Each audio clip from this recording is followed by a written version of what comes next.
kind of a busy day, and we're trying to keep you up to date on it as much as possible. Right now, we're joined by none other than... So, kick out the jams, kick up the soul, pour another glass of that rock and roll, turn up the band, find the hole, gonna lose control tonight. What do you want from me? I'm not America's sweetheart. That's the Annie Frey theme song, in case you weren't aware of that, from the Annie Frey Show on Saturdays from 5 to 7. How are you? I'm doing okay. Good. Tax reform. Thoughts? Tax reform. You've heard a little bit about it, right? Yes, I've heard a little bit about it. It seems to me, so my brother is a tax lawyer, so I'm quickly, the news is just coming out, and I'm like, so what does this mean? Because, tax law can be summed up within a 15-minute primer before I go talk to you fine folks about it. But I think the one thing that I'm really encouraged about is it seems like it's a simplification of a massive, tax law situation where people like me, I can't even begin to understand. You basically, you go to your tax lawyer and you say, here's my stuff, and then they give you a number and you're like, okay, all right, that sounds great. But we've gone from 7 tax brackets to 3 tax brackets. It seems like the corporate tax rate cut from 35% down to 15% is the largest corporate tax rate cut in history. I'm not a financial scholar, so I don't know what that's going to do, but definitely a lot of the things that Donald Trump has said that he was going to do in 2016 when he was campaigning, we're starting to see a lot of that come to fruition. And I'm encouraged by the tax reform conversation because this is something that's going to require the whole team to get together and make this happen, where we have executive orders undoing a lot of the stuff that Obama did. So Right. People are talking about how many executive orders he's signing. Well, how many of those executive orders are really unsigning things that Sure. the previous president has done? So I'm really encouraged to see that hopefully the GOP can get together and realize we are on the same team and get something done with tax reform and healthcare. It's like yesterday, all of the media reported how poorly Donald Trump had done in his first 100 days, but his first 100 days aren't until Saturday. Mm-hmm. So Donald Trump's response was, here, hold my beer. Exactly. So he came out today and he rolled out tax reform, and he's got a deal on health care, and he signed 2 executive orders. And I mean, he works like a madman, apparently. Whether you like what he does or not, you got to give him credit for that. Yeah, and he's doing a lot of the things that he promised that he would work on. Whether he wasn't going to come in here and all of a sudden, belly up to the bar with all of these, people who have been here forever doing the same things over and over and over again. His reason for getting elected was to go in there and blow up the system and say, we're going to start doing things a different way. And he's starting to realize that the swamp, as he calls it, mm-hmm. is not just a few people in Washington. It's a bunch of people in the Republican Party. Sure. It's a bunch of people in the Democratic Party. It's a bunch of people in the judiciary who try to block him at every turn. He's got people in intelligence who are leaking things on him to try to hurt him. Everywhere he turns, he's running into the swamp. Draining it is not going to be easy, and it's not anything. I mean, he may not accomplish it at all, but he's going to make some headway on it, just like tax reform. Yeah. We don't know all the details of this yet, but even if he accomplishes everything he wants to, it's still not the reform I would mm-hmm. like to see if I was king for a day, mm-hmm. where I would, reduce this to a postcard and you'd send me 10% of what you made. And you'd be able to do your own taxes. Oh, Yeah. you do your own taxes. Yeah, and the other thing too would put your brother out of work. So yeah, sorry. I'm sure he'd find something else he'd be very good at. Yeah. But when it comes to things like tax reform, it's the exact same thing as the Affordable Care Act, as Obamacare. These things are albatrosses. They're so massive, and there's so much government overreach that you can't go straight to the postcard. And it's never going to get passed when you go to the postcard. So we have to get things done that get us to a place where we get as close to that postcard as we can. Your U.S. Representative Rodney Davis was on with us earlier, and he pointed out that if you think reaching health care reform has been difficult, wait till we get to tax reform, because mm-hmm. he said everybody's got an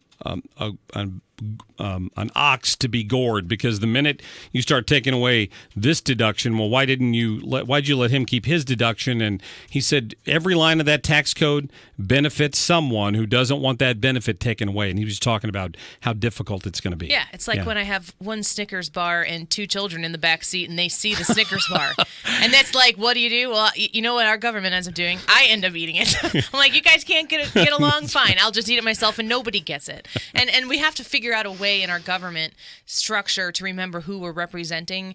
And those people who are going to serve in the House of Representatives and serve in the Senate are there to represent their people. They have to represent the people who sent them there. So they have to look out for those people, but you also have to understand that we have gotten to where we are currently with this massive overreach, with too many people scratching too many people's backs. And, maybe the folks can just scratch their own back for a while. Maybe we don't need the government to show up and do all of that for us. Well, wait just a minute. That was a mistake. So switching to Illinois news for a minute. Sounds from the back of my minivan. Yeah, no kidding. That was some ad for a pizza place that popped up when I went to this news story about Governor Rauner. He stopped in Bloomington today to talk about economic growth and job creation. And the interesting thing about it was he went to a factory that is near and dear to my heart, although I didn't even know it was in Illinois, and it's the beer nut factory. I love beer nuts. Those things are great, particularly with a cold beer. But regardless, you're too young to remember this. You millennial, you. But back in the Guilty as 80s, charged. back in the late 80s, when Michael Dukakis was running for president, he decided one of his handlers decided it would be a good idea to put Michael Dukakis in a tank with a military helmet on, right? And that image, like he was a big pacifist, just completely left winger, and he was so out of place that it was awkward. Is what it was. Awk, as my kids would say, it was awk. And today, Bruce Rauner made a similar mistake. So he went to the beer nut factory, and I'm going to show you the picture people are going to see of him tonight. Hey, that's my governor right there. He looks like he is ready to take on Mike Madigan's hamster. That is not a threatening man. Bruce Rauner went to the beer nut factory, where clearly the requirement is if you're on the floor of where they make the beer nuts, you have to have one of those hair nets on, right? He looks very sanitary. I would have toured the beer nut factory and then given my speech out in the lobby where I could have taken that hair net off. That is not complimentary. Yeah, I will not. No, it's not. And I mean, I don't know Bruce Rauner's actual height, but I think he's like 6'4" or something. Like, he is an imposing man. But that hair net is high up there. Yeah, it looks like Lucy in that Lucy skit where they're making the chocolates. Yeah, because she's got this hair net on. But I'm afraid it's going to take away from his message, because his message today, I thought his message today was a good one, because he was trying to get people to kind of go back and focus on the fact that there's so much reform that needs to be done in Illinois. It's hard to even know where to start, right? So these were the beginning of his comments. Hold on. What have I done here? I've turned you down. It's my fault. Hold on. So it says background commercials again. Tuesday afternoon, Governor Bruce Rauner met with employees of Beer Nuts in Bloomington to discuss efforts to increase economic growth and job creation. He says the reason Illinois is one of the slowest states in job creation is because of bad policies and regulation. Restrictions, requirements, taxes, red tape. We make it hard to build a business in Illinois. We make it hard to start a business in Illinois. And then we regulate the heck out of businesses and make it hard to compete. We drive up the costs. That's the truth. That is so the truth. That is so, I had an LLC in Illinois, and it just got to the point where it cost too much money to keep up my business. It wasn't worth the effort to do it when I was trying to do a side business and trying to, design websites or whatever. Sure. It just wasn't worth it anymore. And that's just me. But if I could go across the river, any of the borders of the state of Illinois and immediately get relief, why wouldn't you do that? And then when these people take their homes across the borders with them, they take their income tax with them. And then, us fools sitting in our Illinois zip codes are one stuck foot in the bill. And it has to get done at a spending cut level. It cannot be come back to the people and tax them more, because we are running out of, you're going to run out of our money to spend, and we're running out of people to spend it. He commented on that because, of course, Madigan and the Democrats want to reach a deal with him to finally get a budget,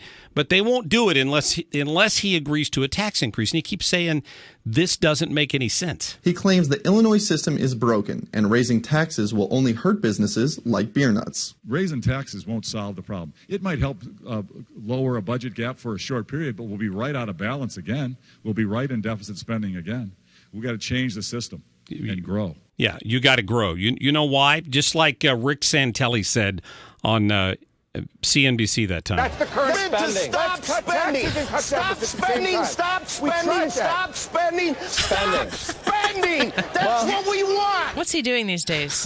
I I will don't know. pay for his plane ticket to Illinois. That's the greatest Rick Santelli bite ever. But that's what it gets down to. It Rauner does. talks about it all the time, and why the Democrats up there won't cut a single program. It's the same problem in Washington. Any planned reduction of an increase is considered a cut. So the budget's still going to increase, but if we reduce it by $1 million and it's still an increase, they look at that as a cut. You can't work with people like that. And you can't work in your home like that. Right. I mean, if you managed your own finances like that, you'd be living on the street. Yeah, that is very true. The other thing that this will be near and dear to your heart, the governor talked about school reform. Listen. Increase the overall state support for our schools. And I was very proud. We increased state support my first year as governor by $750 million. We got more money for our K-12 schools, historic more than ever before. And we need to change the funding formula.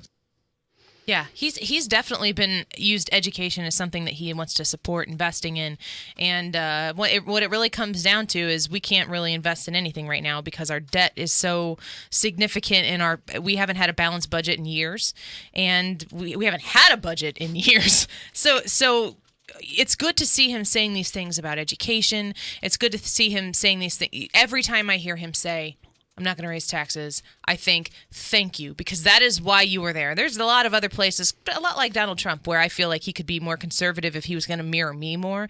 But I have him there to stop the bleeding. You have to stop the bleeding. Oh, sure. You know, if he's going to get elected in the state of Illinois, he's not going to be a conservative. Right. But he is a Republican, and he's a businessman. And like Donald Trump, he understands, who's also not a conservative, he understands what you have to do to get business moving. Just like this corporate tax cut. The left is going to scream, you're benefiting the rich people. Corporations, if you ever worked for a poor person, they've got to have capital. You can't tax them to death. And most Democrats have never met a tax they didn't love. So That's it. Annie Frey, thank you. We will tune in, as always, on Saturday afternoon from 5 to 7 for the Annie Frey Show right here on FM News Talk 97.1. Sounds great. Thanks. All right.